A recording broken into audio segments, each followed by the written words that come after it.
അപ്പോൾ നമ്മുടെ ഇപ്പോൾ 6 മണി കഴിഞ്ഞ് 34 മിനിറ്റ്. നമ്മൾ ഇടയ്ക്ക് സമയം പറയണം. നമ്മുടെ നീതുവും ബിജോയും നമ്മുടെ സ്ഥിരം പ്രേക്ഷകരാണ്. രാവിലെ എഴുന്നേറ്റ് മോർണിംഗ് വാക്ക് കാണും. അപ്പോൾ അവർ മൗറീഷ്യസിലാണ്. പ്രധാനമന്ത്രി അങ്ങോട്ട് വരുന്നുണ്ടെന്ന് കേട്ടു. നീതു ഒരു പരാതി പറഞ്ഞു. അപ്പോൾ ആ പരാതിക്ക് ഒരു പരിഹാരം ഉണ്ടാക്കാമെന്ന് പറഞ്ഞു. പക്ഷേ ആരോപണ വിധേയർ രണ്ടും ഇന്നില്ല, പ്രജിൻസി കണ്ണനും സ്മിത ചേച്ചി. അപ്പൊ അവർ രണ്ടുപേരും വരുമ്പോൾ നമ്മൾ ആ പരാതിക്ക് ഒരു പരിഹാരം ഉണ്ടാക്കുന്നതാണ്. എന്താണ് പരാതി? പരാതി നമുക്ക് അന്നേരം രണ്ടുപേരും വിളിച്ചു ചോദിക്കണമല്ലോ, അല്ലാതെ നമ്മൾ ആരോപണമാണ്. ഓക്കെ, അപ്പൊ നമുക്ക് അടുത്ത വാർത്തയിലേക്ക് പോയാൽ KSRTC ബസ്സിൽ എന്നേക്കുമായി ഒരു സൗജന്യ യാത്ര ഉണ്ടായാൽ അത് എങ്ങനെ ഉണ്ടാകും എന്നുള്ളൊരു ചോദ്യം മുന്നോട്ട് വെക്കുകയാണ്. അടിപൊളിയാണ്. പ്രത്യേകിച്ച് നഷ്ടത്തിൽ ആയിരിക്കുന്ന KSRTC അങ്ങനെ ഒരു സൗജന്യ യാത്ര എന്ന് പറയുന്നത് അത് എങ്ങനെയായിരിക്കും? തകർക്കും അല്ലേ? അതെ, അത് പക്ഷെ എല്ലാവർക്കും ഇല്ല, സ്ത്രീകൾക്കും കുട്ടികൾക്കുമാണ്. നമ്മൾ മുൻപ് ഡൽഹിയിൽ ഇങ്ങനത്തെ വാർത്ത കണ്ടിട്ടുണ്ടല്ലേ. അപ്പോൾ അത് ഒരുക്കുന്നത് KSRTC അല്ല, പഞ്ചായത്താണ്, തൃപ്രങ്ങോട് പഞ്ചായത്താണ്.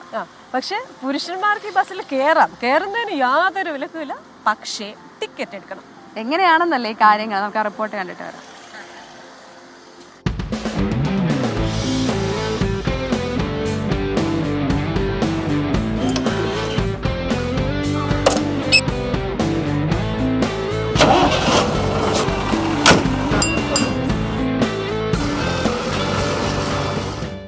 തൃപ്രങ്ങോട് പഞ്ചായത്തിന്റെ സ്വന്തം ഗ്രാമവണ്ടിയാണിത്. പഞ്ചായത്തിന്റെ ഗ്രാമവീഥികളിലൂടെ സർവീസ് നടത്തുന്ന KSRTC ബസ്. സ്ത്രീകൾക്കും കുട്ടികൾക്കും എപ്പോഴും ഈ ബസ്സിൽ കയറാം. ആരും ടിക്കറ്റ് എടുക്കാൻ പറയില്ല.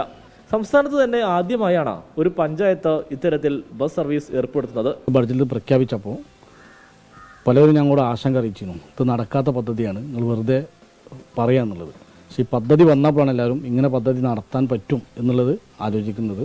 യാത്ര പൂർണ്ണമായും സൗജന്യമായതോടെ പഞ്ചായത്തിലെ മുഴുവൻ സ്ത്രീകളും കുട്ടികളും ഹാപ്പിയാണ്. സ്ത്രീകൾക്കും വിദ്യാർത്ഥികൾക്കും സൗജന്യ യാത്ര, ഗ്രാമങ്ങളിലൂടെ സൗജന്യ യാത്ര ചെയ്യാൻ പറ്റുന്നൊരു പദ്ധതിയാണ്. അതിൽ പഞ്ചായത്ത് അഭിമാനിക്കുകയാണ്. രാവിലെ 7 മുതൽ വൈകിട്ട് 7 വരെയാണ് ബസ് സർവീസ് നടത്തുക. ഇഷ്ടംമാതിരി യാത്രക്കാരുണ്ട്. പിന്നെ സ്ത്രീകൾക്കും കുട്ടികൾക്കും സൗജന്യമല്ലേ, വിദ്യാർത്ഥികൾക്കും. പുരുഷന്മാർ കയറുമ്പോഴല്ലേ പൈസ കൊടുക്കേണ്ട ആവശ്യമുള്ളൂ. അതുകൊണ്ട് കൂടുതൽ യാത്രക്കാരുണ്ട്. ധാരാളം ആളുകൾക്ക് ഇവിടെ അത് ഉപയോഗപ്പെടുന്നുണ്ട്. സ്ത്രീകളും വിദ്യാർത്ഥികളൊക്കെ ഒരുപാടായിട്ട് കയറുന്നുണ്ട്. ഇവിടുത്തെ യാത്രാക്ലേശത്തിന് വലിയൊരു പരിഹാരം എന്ന രീതിയിൽ ഇതിനോട് പൊതുജനങ്ങൾ പ്രതികരിക്കുന്നുണ്ട്. കഴിഞ്ഞ ബജറ്റിൽ പഞ്ചായത്ത് ഇതിനായി 10 ലക്ഷം രൂപയാണ് വകയിരുത്തിയത്. പരീക്ഷണാടിസ്ഥാനത്തിൽ നടത്തിയ പദ്ധതി വിജയിച്ചതോടെ സമീപ പഞ്ചായത്തുകളിലെ ജനപ്രതിനിധികളടക്കം പദ്ധതിയെക്കുറിച്ച് ഇപ്പോൾ അന്വേഷിച്ചു വരികയാണ്. 24 തിരൂർ. എങ്ങനെയാണ് ഈ KSRTC യാത്ര സാധ്യമാക്കുന്നതെന്ന് നമ്മൾ ആ റിപ്പോർട്ടിലൂടെ പ്രേക്ഷകരിലേക്ക് എത്തിച്ചിട്ടുണ്ട്. അപ്പോൾ ഈ ആ തൃപ്രങ്ങോട് എത്തുന്ന ആൾക്കാരൊക്കെ ഈ കാര്യങ്ങളൊക്കെ ഒന്ന് ശ്രദ്ധിക്കുക. ആ ഗ്രാമത്തിലൂടെ കറങ്ങാനൊക്കെ നിങ്ങൾക്ക് ഈ ബസ്സിൽ കയറിയാൽ സാധിക്കും, പ്രത്യേകിച്ച് സ്ത്രീകൾക്കും കുട്ടികൾക്കും ടിക്കറ്റ് എടുക്കാതെ. അതെ. അപ്പോൾ ഇനി നമ്മൾ ഇന്നലെ വന്നതിൽ ഏറ്റവും ചർച്ചയായ വാർത്തയിലേക്കാണ് പോകുന്നത്. ഇരിങ്ങാലക്കുട കൂടൽമാണിക്യം ക്ഷേത്രത്തിലെ ജാതി വിവേചന പരാതി തള്ളി തന്ത്രി കുടുംബം. ക്ഷേത്ര വിശ്വാസികളെ ഭിന്നിപ്പിക്കാനുള്ള പ്രചാരണമാണ് നടക്കുന്നത്. കഴകം നിയമനം, ദേവസ്വം ചട്ടങ്ങൾ മറികടന്നെന്നും തന്ത്രി കുടുംബാംഗങ്ങൾ പ്രതികരിച്ചു.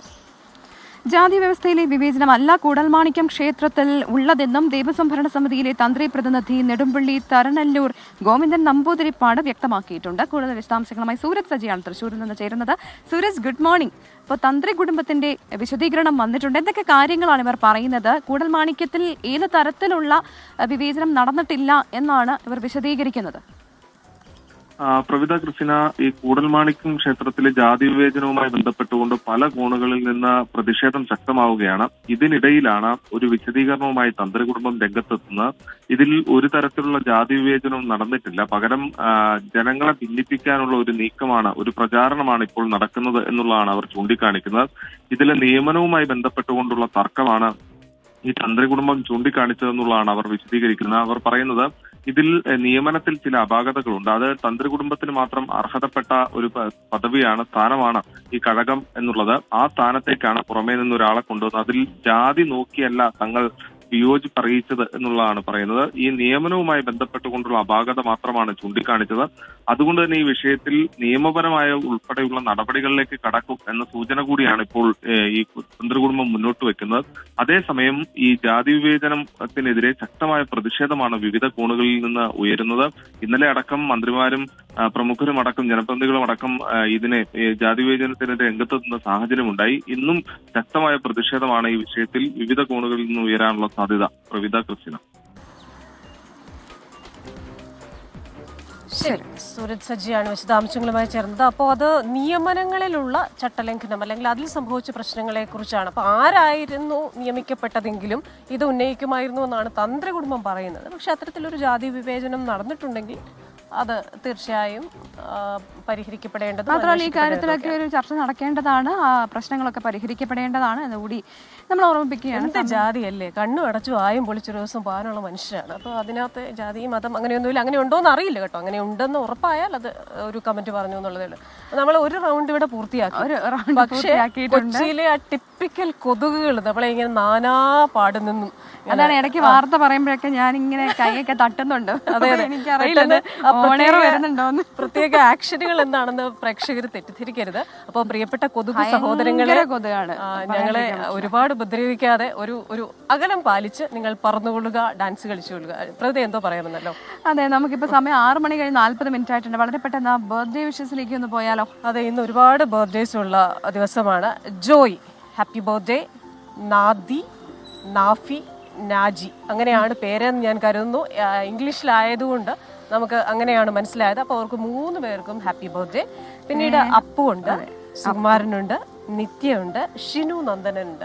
അപ്പോൾ ഇവർക്കെല്ലാവർക്കും very very happy birthday. Happy birthday. അപ്പം നല്ലൊരു ജന്മദിനമാകട്ടെ. ഇനിയുള്ള വർഷം എന്താ അടിപൊളിയായി പോട്ടെ. ഒപ്പം തന്നെ മറ്റൊരാൾ കൂടിയുണ്ട്, മിസ് ചെയ്ത് പോയതാണ് ജോയ്. അപ്പോൾ ജോയ്ക്കും ഹാപ്പി ബർത്ത്ഡേ. ജോയ് എപ്പോഴും ജോയ്ഫുൾ ആയിട്ടിരിക്കട്ടെ. Happy birthday. ഇനി നമ്മളെ പുണ്യമാസത്തിലേക്ക് വന്നു കഴിഞ്ഞാൽ വ്രതശുദ്ധിയിൽ വിശ്വാസികൾ.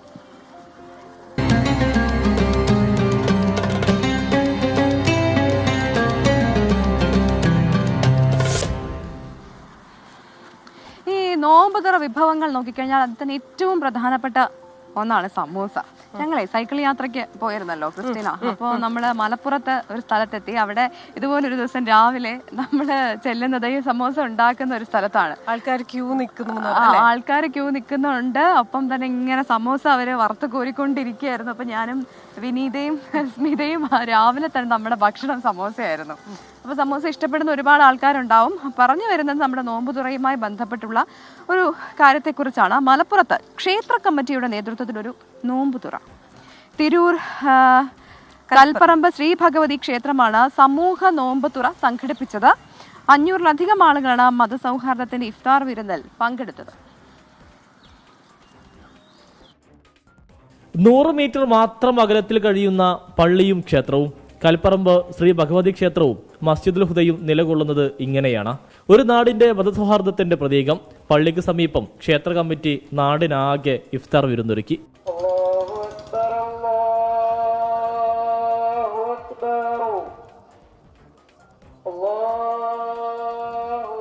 ഈ സന്ദേശം വരും നാളുകളിൽ ഇതാണ് നമ്മുടെ നാടിൻ്റെ സന്ദേശം.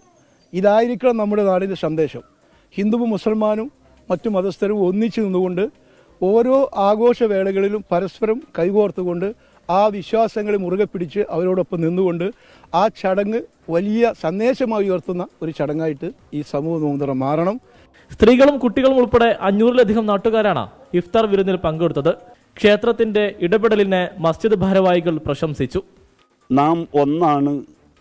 നമ്മുടെ ജീവിതത്തിൽ പരസ്പരം കൊണ്ടും കൊടുത്തുമുള്ള ജീവിതത്തെയാണ് നാം ഒക്കെയും ആഗ്രഹിക്കുന്നത്.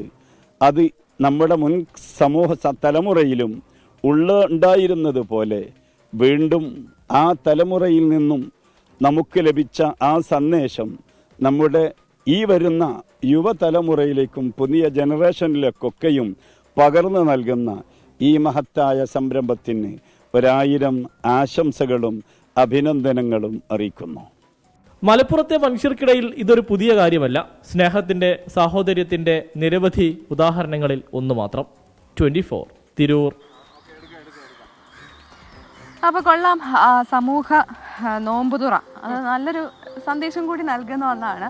അപ്പോൾ ഇങ്ങനെയുള്ള ആഘോഷങ്ങളിലൊക്കെ പങ്കുചേരുക, ഒപ്പം തന്നെ ഇത്തരത്തിൽ മറ്റ് മതസ്ഥരെയൊക്കെ ചേർത്ത് പിടിക്കുക എന്നുള്ളത് നമ്മുടെ സമൂഹത്തിന്റെ നന്മയ്ക്കൊക്കെ എന്താണെങ്കിലും വേണ്ട കാര്യമാണ്.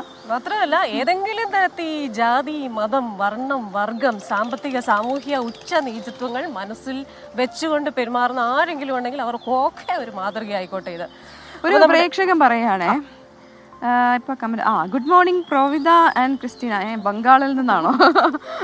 ഞാൻ ഇന്നലെ രാവിലെയും വൈകിട്ടും മെസ്സേജ് അയച്ചു, വായിച്ചില്ല. നമ്മുടെ 30 SKN യാത്രയെ കുറിച്ച് അഭിപ്രായം എഴുതിയിരുന്നു. ഡീറ്റെയിൽ പറയുമോ? എറണാകുളം എന്ന് എവിടെയാണ്? വെറുതെ വായിക്കാഞ്ഞത്. രവീന്ദ്രൻ SKN at 40 ആണ്. മാധ്യമ പ്രവർത്തന രംഗത്ത് SKN 40 വർഷം തികഞ്ഞതുകൊണ്ട് ഒരു 30 ദിവസത്തെ യാത്ര, ഒരു മാസം നീളുന്ന യാത്രയിലേക്കാണ് SKN പോകുന്നത്. ഒരുപാട് സർപ്രൈസുകളുണ്ട്, എല്ലാം നമുക്ക് വെളിപ്പെടുത്താൻ പറ്റില്ല. പക്ഷേ ഞങ്ങൾ ഒരു മാസത്തേക്ക് ഞങ്ങളുടെ SKN നിങ്ങൾക്ക് അങ്ങ് വിട്ടുകൊടുത്തിരിക്കുകയാണ്. അപ്പോൾ നല്ലതായി നോക്കിക്കൊള്ളണം. എവിടെയൊക്കെ വന്നാലും നിങ്ങൾ അവിടെ ചെല്ലണം, കാണണം, നമ്മുടെ പരിപാടികളിൽ പങ്കെടുക്കണം എന്ന് സ്നേഹത്തോടുകൂടെ ഓർമ്മിപ്പിക്കുന്നു. നമ്മുടെ പ്രാർത്ഥന പറയുന്നു. കമന്റ് ഒന്നും വായിക്കുന്നില്ല, പോകുന്നു. ഷെഫീർ മണ്ണാർക്കാടാണോ ഈ കൊതുകുകളെ ഇറക്കിയതെന്നൊരു സംശയമുണ്ട്. കാരണം ഷെഫീർ പറയുന്നു കമന്റ് വായിക്കാത്തതിൽ പ്രതിഷേധിച്ചായിരിക്കും ഈ കൊതുകുകൾ ഇങ്ങനെ വട്ടമായിട്ട് പറയുന്നത്. മുഹമ്മദ് ഒരു കാര്യം ക്രിസ്റ്റീനോട് പറയുന്നത്, ക്രിസ്റ്റി ആ ഉണ്ടംപുരി കവിത ചൊല്ലിക്കൊടുക്കണം, കൊതുക് പറക്കും. ഇല്ല, കൊതുക് സ്പെഷ്യൽ വേറെ കവിതയാണ് ഞാൻ കൊതുകിന് ചൊല്ലിക്കൊടുത്തിട്ടുണ്ട്. കവിത പാട്ട് പാടണമെന്ന് പറയുന്നുണ്ട്. അപ്പൊ ബ്രേക്കൊക്കെ കഴിഞ്ഞിട്ട് പാട്ടൊക്കെ പാടും. പിന്നെ നമ്മുടെ Reena Satheesan, Sajeev, Sreeraj, Suresh, Siddhartha R Krishna, Vasanthakumari K, Pavithran Pathirappatta, Abhishek, Madhootty. Studio എവിടെയാണെന്ന് ചോദിക്കുന്നു. സീപോർട്ട് എയർപോർട്ട് റോഡിലാണ്. സുലൈമാൻ അബ്ദുൽ ഖാദർ, ലേഖ ജയൻ, അരുൺ, അമ്മൂസ്, അങ്ങനെ ഒരുപാട് പേരുടെ കമൻറ്റുകൾ വരുന്നുണ്ട്. മാലിക് മുഹമ്മദ്, ജിതിൻ TK. അപ്പൊ രഘുനന്ദൻ ഒരു കാര്യം പറയുന്നുണ്ട്. പണ്ടൊക്കെ കനാലിൽ വെള്ളം തുറന്നു വിടുമ്പോൾ കനാൽ വൃത്തിയാക്കുന്ന പതിവുണ്ടായിരുന്നു. ഇപ്പോൾ പലയിടത്തും അത് കാണുന്നില്ല എന്ന് പറയുന്നു. അപ്പോൾ അതുകൂടി നമ്മൾ അധികൃതരുടെ 2 പേരുണ്ട് നമ്മളെ ഒരിക്കലും കറക്റ്റ് ചെയ്തിരുന്നു. KR ഉണ്ട്, രഘുനന്ദനൻ തിരുമുല്ലവാരവും ഉണ്ട്. അപ്പൊ എനിക്ക് രഘുനന്ദനൻ തിരുമുല്ലവാരം ചേട്ടനായിരിക്കാം പറഞ്ഞതെന്ന് തോന്നുന്നു. അതെ, തിരുമുല്ലവാരമാണ്. അപ്പൊ ശ്യാംലാലിനും സുരേന്ദ്രകുമാർ, PM രമേശ്, പവിത്രൻ പാതിരാപ്പറ്റ, ജയൻ നായർ, ബിന്ദു P നായർ, മുഹമ്മദ് ചന്ദ്രൻ, ഇവരൊക്കെ നമ്മൾ സ്ഥിരമായിട്ട്, ദിനേശ് ഹരിപ്പാട്, രവികുമാർ PB, എല്ലാവരും സ്ഥിരമായി കമന്റ് അയക്കുന്നവർ തന്നെയാണ്. അപ്പൊ നിങ്ങൾക്ക് എല്ലാവർക്കും നല്ലൊരു ദിവസം. എബ്രഹാം തോമസ്, സൗജന്യയാത്ര എന്നിവരെ കാണുമെന്ന് പറയുന്നു. എന്തായാലും നല്ലൊരു എഫേർട്ട് അല്ലേ. അപ്പൊ നമ്മളിപ്പോഴേ നെഗറ്റീവ് ചിന്തിക്കേണ്ട, പോകുന്നവരെ പോട്ടെ. സമയം ഇപ്പോൾ 6:46 ആയിട്ടുണ്ട്. നമ്മളൊരു ഇടവേള എടുക്കുകയാണ്. കുറച്ച് വിശേഷങ്ങൾ കൂടി ബാക്കിയുണ്ട്, അത് പറയാം ഇടവേളയ്ക്ക് ശേഷം. പ്രിയ പ്രേക്ഷകരെ, സമയം ഇപ്പോൾ 6:48 ആണ്. അപ്പൊ നമുക്ക് വാർത്തകളിലേക്കൊക്കെ പോകാൻ ഇവിടെ 2 ചേട്ടന്മാർ നമ്മുടെ നോട്ടീസുമായിട്ടൊക്കെ നിൽക്കുന്നത്. എന്താ നിങ്ങൾ ഈ നോട്ടീസുമായിട്ടൊക്കെ നിൽക്കുന്നത്? രാവിലെ വോക്കത്തോൺ വരുന്നുണ്ട് ഏപ്രിൽ 6 ഏപ്രിൽ 6 മറൈൻ ഡ്രൈവിൽ വെച്ചിട്ടാണ് നമ്മുടെ വോക്ക് നടക്കുന്നത്. 3 കിലോമീറ്ററിനെയും 5 കിലോമീറ്ററിനെയും ഇവന്റ്സ് ഉണ്ട് നമുക്ക്. അപ്പോൾ കൊച്ചി വോക്കത്തോൺ എന്നാണ് നമ്മുടെ പേര്. കൊച്ചിയിലൊരു മെഗാ ഇവന്റ് ആണിത്. എന്താ നിങ്ങളുടെ ഉദ്ദേശം ഇതുകൊണ്ട്? നമുക്ക് ഏപ്രിൽ മന്ത് എന്ന് പറയുന്നത് ലിംബ് അവയർനെസ് മന്ത് ആണ്. നമ്മൾ അസോസിയേറ്റ് ചെയ്ത് എറണാകുളം ജില്ലാ ആശുപത്രിയാണ്, അവരുടെ ലിംബ് സെന്ററുമായിട്ട് അസോസിയേറ്റ് ചെയ്തിട്ടാണ് നമ്മളിത് ചെയ്യുന്നത്. അപ്പം നമ്മുടെ ഇവന്റ്സ് എന്ന് പറഞ്ഞാൽ എല്ലാ ആൾക്കാർക്കും രജിസ്റ്റർ ചെയ്യാം. നമ്മുടെ ഇൻസ്റ്റാ പേജ് ഉണ്ട്, അതുപോലെ വാട്സപ്പ് ഉണ്ട്, രജിസ്ട്രേഷൻ ഉണ്ട്. ഈ രജിസ്ട്രേഷന്റെ ഫുൾ എമൗണ്ടും നമുക്ക് പോകുന്നത് ലിംബ് സെന്ററിലേക്കാണ്. അപ്പൊ നിങ്ങൾക്ക് മാക്സിമം നമ്മൾ ആൾക്കാരെ 235 രൂപ മാത്രമാണ് രജിസ്ട്രേഷൻ ഫീസ്. GST കൂടെ ചേർത്തിട്ട് നമുക്ക് 235 നമുക്ക് വരുന്നുള്ളൂ. അതെ, അപ്പോൾ അതില് എന്തൊക്കെയാണ് എന്നുള്ളതൊക്കെ ഉണ്ട്. അപ്പൊ നിങ്ങൾ രണ്ടുപേരും നമുക്ക് കൊച്ചിയിൽ അങ്ങോളം ഇങ്ങോളം നമുക്ക് വോക്കത്തോണിന്റെ പേരിൽ നമുക്ക് കൊണ്ടുപോകാം. അപ്പോൾ ദിവസവും നടക്കുന്നവരല്ലേ, നമ്മുടെ പ്രേക്ഷകരോട് ഈ നടപ്പിന്റെ പ്രയോജനങ്ങൾ, നടക്കുന്നതുകൊണ്ട് നിങ്ങൾക്കുണ്ടാകുന്ന പ്രയോജനങ്ങൾ രണ്ടുപേരും പെട്ടെന്ന് തീർച്ചയായും. നമ്മൾ എല്ലാ ദിവസവും, ഞങ്ങളെ സംബന്ധിച്ച് ഞങ്ങൾ രാവിലെയും ഈവനിങ് നടക്കുന്ന ആളാണ്. എന്നെ സംബന്ധിച്ച് ഞാൻ സിറ്റിംഗ് ജോബ്സ് ആണ്. അപ്പോൾ ഡെയിലി മൂവ്മെന്റ് എന്ന് പറയുന്നത് അത്രയും നമുക്ക് റിലാക്സബിൾ ആണ്. രാവിലെ അത്രയും ഫ്രഷ് എയർ നമുക്ക് ബ്രീത്ത് ചെയ്യാൻ പറ്റും. അതുപോലെ നല്ല എനർജിയാണ്. ഒരു ഫുൾ ഡേക്കുള്ള എനർജി രാവിലത്തെ ഒരു വോക്കിൽ നമുക്ക് കിട്ടും. സെയിം തന്നെയാണ് അവിടെ പറയാനുള്ളത്. പക്ഷെ എനിക്ക് രാവിലെ നടക്കാനുള്ള സമയം ഇല്ലാത്തതുകൊണ്ട് ഞാൻ ഈവനിങ് ആണ് കൂടുതലായിട്ടും നടക്കാറുള്ളത്. ശരി, നല്ല നടപ്പ് തുടരട്ടെ, ഇതുപോലെയുള്ള നല്ല കാര്യങ്ങൾ ചെയ്യുക. അപ്പോൾ thank you so much, have A nice day. അപ്പോൾ നിങ്ങളുടെ ഈ വോക്കത്തോണിന് എല്ലാ ആശംസകളും. അതാണ് വോക്കത്തോൺ, കൊച്ചി വോക്കത്തോൺ എന്നുള്ള പേരിലാണ് അത് നടത്തുന്നത്. അപ്പോൾ താല്പര്യമുള്ളവരൊക്കെ രജിസ്റ്റർ ചെയ്യാം. നമ്മളിങ്ങനെ ബൈ ചാൻസ് കണ്ടതാണ്. നല്ലൊരു കാര്യത്തിലേക്ക്, അതായത് നമ്മുടെ ജില്ലാ ആശുപത്രിയിലെ ലിംഫ് വിഭാഗത്തിലേക്കാണ് ആ പണം പോകുന്നത്. 235 രൂപയാണ് രജിസ്ട്രേഷൻ ഫീസ്. ഇപ്പോൾ www.vokaro.com എന്നാണ് അതിൽ കൊടുത്തിരിക്കുന്നത്. അപ്പം വേണ്ടവർ അതപ്പം രജിസ്റ്റർ ചെയ്യുക കേട്ടോ, വരാൻ താല്പര്യമുള്ളവർ. അപ്പോൾ നമ്മുടെ നീതു ജോർജും നീതുവും മിജോയും മോനും ഒക്കെ താമസിക്കുന്ന മൗറീഷ്യസിലേക്ക് നമ്മുടെ പ്രധാനമന്ത്രി നരേന്ദ്രമോദി ഇന്ന് എത്തുകയാണ്. 2 ദിവസത്തെ സന്ദർശനത്തിനാണ് അദ്ദേഹം അവിടെ എത്തുന്നത്. മൗറീഷ്യസിന്റെ 57ാം ദേശീയ ദിനാഘോഷങ്ങളിൽ മുഖ്യ അതിഥിയായി പങ്കെടുക്കുന്നത് നമ്മുടെ പ്രധാനമന്ത്രിയാണ്. പ്രതിരോധം, വ്യാപാരം, സമുദ്ര സുരക്ഷ എന്നീ മേഖലകളിൽ ഇരു രാജ്യങ്ങളും തമ്മിൽ കരാറിലേർപ്പെടും. ബൽറാം നെടുങ്ങാടി ചേരുകയാണ് വിവരങ്ങളുമായി. Balram, good morning. ബൽറാം, അപ്പോൾ പ്രധാനമന്ത്രിയുടെ സന്ദർശനം ഇന്ന് ആരംഭിക്കുകയാണ്. ഏതൊക്കെ പ്രധാനപ്പെട്ട കരാറുകളിൽ ഒപ്പുവെക്കും എന്നാണ് അറിയാൻ സാധിക്കുന്നത്. എങ്ങനെയാണ് പ്രധാനമന്ത്രിയുടെ യാത്രയുടെ കൂടുതൽ വിവരങ്ങൾ? Very good morning Pravitha, Christina. പ്രധാനമന്ത്രി നരേന്ദ്രമോദി 2 ദിവസത്തെ സന്ദർശനത്തിനായി മൗറീഷ്യസിലേക്ക് യാത്ര തിരിച്ചിരിക്കുകയാണ്. അല്പസമയം മുമ്പാണ് അദ്ദേഹം പ്രത്യേക വിമാനത്തിൽ മൗറീഷ്യസിലേക്ക് യാത്ര തിരിച്ചത്. നാളെയാണ് മൗറീഷ്യസിന്റെ ദേശീയ ദിനാഘോഷം നടക്കുന്നത്. 57ാമത് ദേശീയ ദിനാഘോഷമാണ് നാളെ നടക്കുന്നത്. ഈ ആഘോഷ ചടങ്ങിൽ പ്രധാനമന്ത്രി നരേന്ദ്രമോദിയാണ് മൗറീഷ്യസിന്റെ മുഖ്യ അതിഥിയായി പങ്കെടുക്കുന്നത്. മൗറീഷ്യസ് പ്രധാനമന്ത്രി ഡോക്ടർ നവീൻ ചന്ദ്ര രാംഗുലത്തിന്റെ പ്രത്യേക ക്ഷണം സ്വീകരിച്ചാണ് പ്രധാനമന്ത്രി നരേന്ദ്രമോദി ഈ ദേശീയ ദിനാഘോഷത്തിലെ മുഖ്യ അതിഥിയായി പങ്കെടുക്കുന്നത്. പ്രധാനമന്ത്രിക്കൊപ്പം തന്നെ ഇന്ത്യൻ സൈന്യത്തിന്റെ പ്രത്യേക കണ്ടിജന്റും ഈ ആഘോഷ ചടങ്ങിൽ പങ്കെടുക്കുന്നുണ്ട്, പരേഡിന്റെ ഭാഗമായി പങ്കെടുക്കുന്നുണ്ട്. കൂടാതെ ഇന്ത്യൻ നാവികസേനയുടെ പ്രത്യേക വ്യൂഹവും ഈ മൗറീഷ്യത്തിൽ ഈ ചടങ്ങിന്റെ ഭാഗമായി എത്തും. അങ്ങനെ മൗറീഷ്യസിന്റെ ദേശീയ ദിനാഘോഷത്തെ ചടങ്ങിന്റെ ഭാഗമായി നാവികസേനയും പങ്കെടുക്കുന്നു. ഇതോടൊപ്പം ഈ സന്ദർശനത്തിൽ മറ്റ് ഇരു രാജ്യങ്ങളും തമ്മിലുള്ള ചില കരാറുകളിലും ഒപ്പുവെക്കുമെന്നാണ് വിദേശകാര്യ മന്ത്രാലയം അറിയിച്ചിരിക്കുന്നത്. പ്രധാനമായും വാണിജ്യം, വ്യവസായം, സമുദ്രവുമായി ബന്ധപ്പെട്ടുള്ള മേഖലകൾ എന്നീ 3 മേഖലകളിലുള്ള കരാറുകളിലായിരിക്കും ഇരു രാജ്യങ്ങളും തമ്മിൽ ഈ സന്ദർശനത്തിനിടെ ഒപ്പുവെക്കുക. ശരി, വാണിജ്യം, പ്രതിരോധം, വ്യവസായ മേഖലകളിൽ എന്തായാലും 2 രാജ്യങ്ങളും തമ്മിൽ മികച്ച സഹകരണം ഉണ്ടാകട്ടെ. വെൽറാമാണ് വിശദാംശങ്ങൾ നൽകിയത്. അപ്പൊ നമ്മൾ മറ്റൊരു നല്ല വാർത്തയിലേക്ക് പോകണം. എനിക്ക് അങ്ങ് ഇഷ്ടപ്പെട്ടു. അതായത് നമ്മുടെ നവോത്ഥാനങ്ങളിലൊക്കെ ഏറ്റവും പ്രധാനപ്പെട്ട ഒന്നായിരുന്നു ഈ ക്ഷേത്ര പ്രവേശനവുമായി ബന്ധപ്പെട്ടത്. ജാതിക്ക് അതീതമായി എല്ലാവർക്കും വിശ്വാസികൾക്ക് ക്ഷേത്രത്തിൽ കയറി പ്രാർത്ഥിക്കാം എന്നുള്ളതായിരുന്നു. അതപ്പം വൈക്കം ക്ഷേത്രം ഇതിൽ very പ്രധാനപ്പെട്ട പങ്ക് വഹിച്ച ഒരിടമാണ്. എന്തായാലും പ്രേക്ഷകർക്ക് അറിയാതിരിക്കാൻ സാധ്യതയില്ല. വൈക്കം ക്ഷേത്ര പ്രവേശന വിളംബരമൊക്കെ ഓർമ്മയിലേക്ക് വരികയാണ്. അപ്പം മറ്റൊരു നവോത്ഥാനത്തിന് കൂടി വഴിതെളിക്കുകയാണ് വൈക്കം മഹാദേവ ക്ഷേത്രം എന്നാണ് ഇപ്പോൾ വരുന്ന റിപ്പോർട്ട്. 12 വർഷത്തിൽ ഒരിക്കൽ മാത്രം നടത്തുന്ന വടക്കുപുറത്ത് പാട്ടിന് ജാതിയുടെ പേരിലുള്ള എതിരേൽപ്പുകൾ വേണ്ടെന്നാണ് കമ്മിറ്റിയുടെ തീരുമാനം. പകരം ജാതി മതഭേദമന്യേ ദേശ എതിരേൽപ്പ് നടത്താനാണ് തീരുമാനം.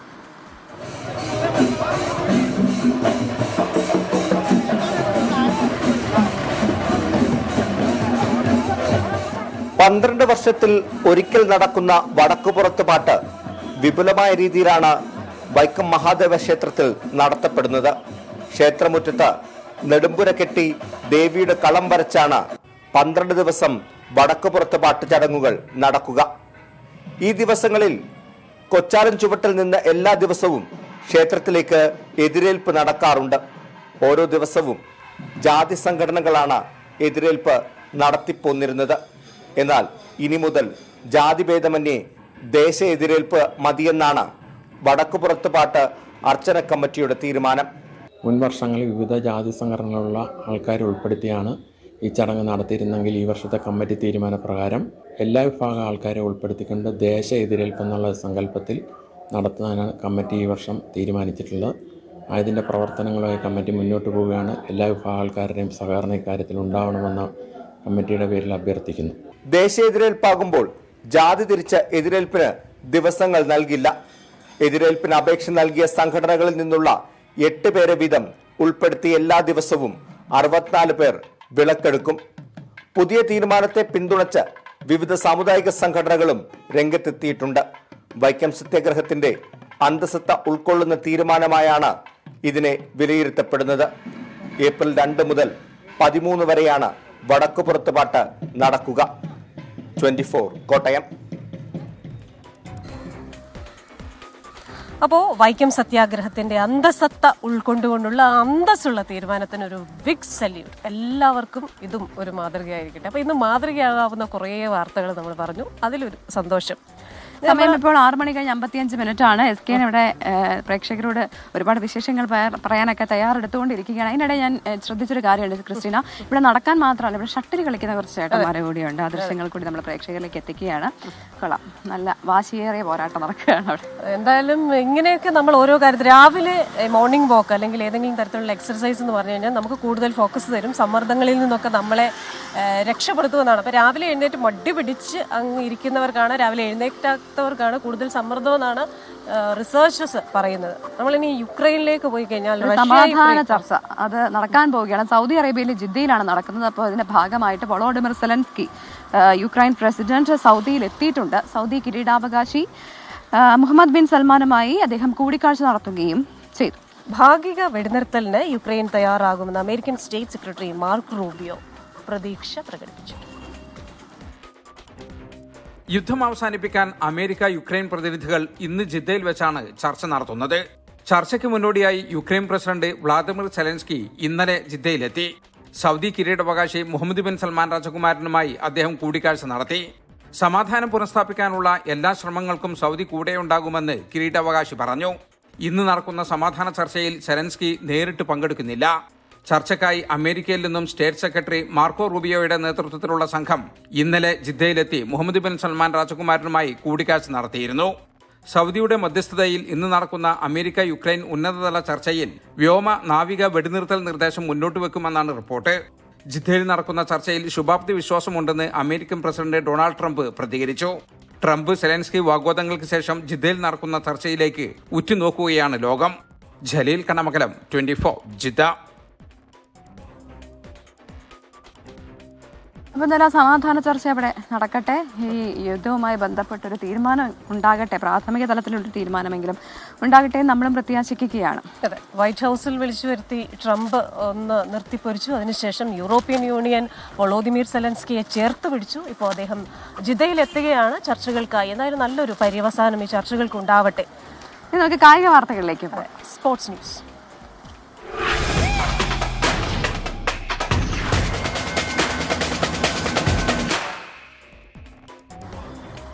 യുവേഫ ചാമ്പ്യൻസ് ട്രോഫി ഫുട്ബോളിൽ ക്വാർട്ടർ ഫൈനൽ ഉറപ്പിക്കാൻ FC ബാഴ്സലോണ ഇന്നിറങ്ങുകയാണ്. രാത്രി 11:15 നടക്കുന്ന മത്സരത്തിൽ ബെൻഫിക്കയാണ് എതിരാളികൾ. ലിവർപൂൾ, PSG വമ്പൻ പോരാട്ടവും ഇന്നുണ്ടാകും. പുതുവർഷത്തിൽ ഒറ്റ മത്സരം പോലും തോൽക്കാതെ കുതിക്കുന്ന FC ബാഴ്സലോണയ്ക്ക് ആ റെക്കോർഡ് ഇന്ന് കാക്കാനായാൽ യുവേഫ ചാമ്പ്യൻസ് ലീഗിന്റെ അവസാന 8ലേക്ക് മുന്നേറാം. പോർച്ചുഗീസ് ക്ലബ്ബ് ബെൻഫിക്കയ്ക്കെതിരെ പ്രീ ക്വാർട്ടർ ആദ്യപാദത്തിൽ ഒറ്റ ഗോളിന് ജയിച്ച കറ്റാലൻസിന് സമനില മതി ക്വാർട്ടർ ഉറപ്പിക്കാൻ. റാഫീനിയോയുടെ ഗോളിലായിരുന്നു ആദ്യപാദത്തിലെ ജയം. മിന്നം ഫോമിലുള്ള ടീമിന് സ്വന്തം കാണികൾക്ക് മുന്നിൽ കളിക്കുന്നതിന്റെ എക്സ്ട്രാ എനർജിയുമുണ്ട്. ലീഗ് സ്റ്റേജിൽ ഏറ്റുമുട്ടിയപ്പോൾ 5-4 ജയിച്ചതും ബാഴ്സയായിരുന്നു. ഒറ്റ ഗോൾ ലീഡ് മുതലാക്കാൻ ലിവർപൂളും ഇന്നിറങ്ങും. PSG-ക്കെതിരെ എവേ ഗ്രൗണ്ടിൽ ഹാർവി എലിയട്ടിന്റെ ഗോളിനായിരുന്നു ലിവർപൂൾ ആദ്യപാദത്തിൽ ജയിച്ചത്. PSG-ക്ക് ജീവൻ മരണ പോരാട്ടമായതിനാൽ തീപ്പാറും മത്സരം കാണാം. ബയേൺ മ്യൂണിക്കിനെതിരെ ആദ്യപാദത്തിൽ 3 ഗോൾ തോൽവി വഴങ്ങിയ ബയർ ലെവർക്യൂസൻ വമ്പൻ തിരിച്ചുവരവ് ലക്ഷ്യമിട്ടാണ് ബൂട്ട് കെട്ടുക. ഫെയ്നോർഡിനെതിരെ ആദ്യപാദത്തിൽ നേടിയ 2 ഗോൾ ജയം ആവർത്തിക്കാൻ ഇന്റർ മിലാനും കളത്തിലെത്തും. ഈ 3 മത്സരങ്ങളും രാത്രി 1:30-ക്കാണ്. Sports desk 24. അങ്ങനെ തകർപ്പൻ മത്സരങ്ങൾ നടക്കാൻ പോവുകയാണ്. മറ്റൊരു വാർത്ത വരുന്നത് ബ്രിട്ടനിൽ ചരക്കു കപ്പലുകളും എണ്ണ ടാങ്കറും കൂട്ടിയിടിച്ചുണ്ടായ തീപിടുത്തൽ നിയന്ത്രണ വിധേയമാക്കാനായിട്ടില്ല എന്നുള്ളതാണ്. കപ്പൽ ജീവനക്കാരനെ അപകടത്തിൽ കാണാതായിട്ടുണ്ട്. ഇന്നലെ ഇന്ത്യൻ സമയം ഉച്ചയ്ക്ക് 3:30-ക്കാണ് നോർത്ത് സീയിൽ അമേരിക്കൻ എണ്ണക്കപ്പലും രാസവസ്തുക്കൾ കയറ്റിയ പോർച്ചുഗീസ് കപ്പലും തമ്മിൽ കൂട്ടിയിടിച്ചത്. കാണാതായ ജീവനക്കാരൻ പോർച്ചുഗീസ് കപ്പലിലേതാണ്. 36 പേരെ രക്ഷപ്പെടുത്തിയതായും ഒരാളെ ആശുപത്രിയിൽ പ്രവേശിപ്പിച്ചതായും ബ്രിട്ടീഷ് കോസ്റ്റ് ഗാർഡ് അറിയിച്ചിട്ടുണ്ട്. കടലിലേക്ക് ഇന്ധനം ചോർന്നതായി റിപ്പോർട്ടുണ്ട്. ചരക്ക് കപ്പലിൽ നിന്നും സോഡിയം സയനൈഡ് കടലിലേക്ക് ചോർന്നുവെന്ന് വ്യക്തമല്ല. വെള്ളവുമായി സമ്പർക്കത്തിൽ വന്നാൽ അപകടകരമായ ഹൈഡ്രജൻ സയനൈഡ് വാതകം ഉൽപ്പാദിപ്പിക്കപ്പെടാനുള്ള സാധ്യതയുള്ളതിനാൽ രക്ഷാപ്രവർത്തകർ അതീവ ജാഗ്രതയിലാണ്.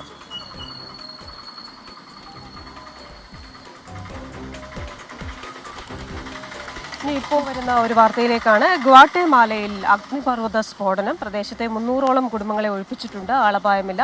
30,000 പേർക്ക് അധികൃതർ അപകട സാധ്യതാ മുന്നറിയിപ്പ് നൽകിയിട്ടുണ്ട്. അതെ, പ്രദേശത്തെ സ്കൂളുകൾ അടച്ചിട്ടുണ്ട് എന്നുള്ള വാർത്ത കൂടി വരികയാണ്. അപ്പോൾ നമ്മുടെ ജോഷി ചോദിക്കുന്നുണ്ട്, നമ്മുടെ ക്യാമറ ചെയ്യുന്ന ആൾക്കാർ റിവേഴ്സ് ഗിയറിലാണോ നടക്കുന്നത്? അതെ, ഉറപ്പായും. നമ്മുടെ ലാലു ചേട്ടൻ്റെ നേതൃത്വത്തിൽ അനു, നിഖിൽ, ഒപ്പം തന്നെ ഡയസ് ക്യാമറയല്ല ചെയ്യുന്നത്, പക്ഷേ എല്ലാ ജോലികളും ചെയ്യാൻ റെഡിയായ ഡയസും ഇങ്ങനെ റിവേഴ്സ് ഗിയറിൽ പോയിക്കൊണ്ടിരിക്കുകയാണ്. ലിജി ചോദിക്കുന്നുണ്ട്, ഒരു പാട്ട് പാടുമോ പ്രവിധാനം? വളരെ പെട്ടെന്ന് ഞാൻ 2 വരി പാടാം.